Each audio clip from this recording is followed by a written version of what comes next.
Welcome back to another interesting tutorial about Photoshop tips, and in this video I'll show you how to use foreground to background color gradient tools in Photoshop. Let me show you how. So this particular features in Photoshop, you can apply it in a picture or a design or whatever you are doing in Photoshop. Let me quickly show you on how to apply foreground to background color gradient in Photoshop. Now, for instance, we have to choose our primary color right here. So we have to come to the foreground and background color right here and choose our color. In some cases, we can choose color from our design or from an image. So for instance, I'm going to change the foreground color of this particular image. So I'm going to go ahead and double click on the color wheel, and this is going to pop up. Then I can decide to change the color from the lip of this particular image right here. So I'm going to go ahead and this particular color right here, and I'll hit on OK. So once you hit on OK, it's going to be reflected as our foreground color. Now we can apply this to in a gradient to make a kind of cool effect on our image or on our design in Photoshop. Now let's say for instance we want to apply foreground to background color gradient. What we want to do next is that once we are set up the color we want to use, we go ahead and come down below right here. We make sure we create a new layer. Then having created a new layer, then we have to go ahead and navigate to our gradients right here. Go ahead and click on your gradient. Then having click on your gradient, then you have gradient property right here from the top.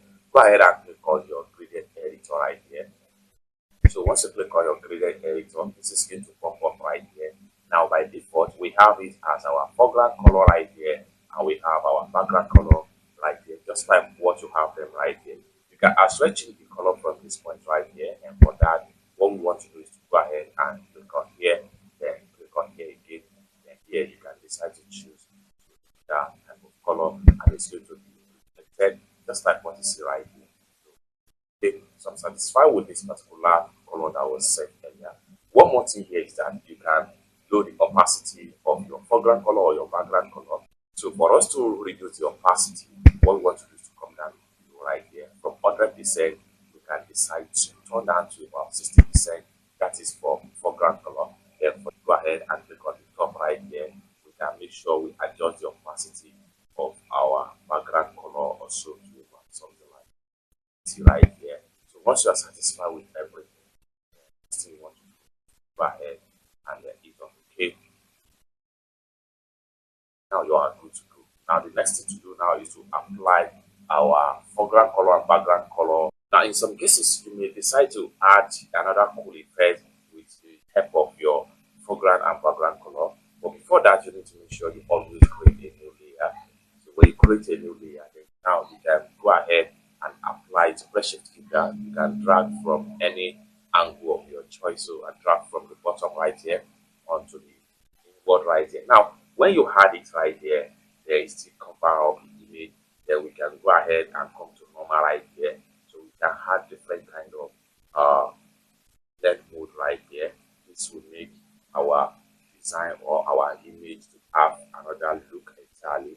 So continue to drag and until you are able to satisfy with the kind of result you have right here. So take a look at this. This looks more cool. Go on and try and experiment with different layer style right here.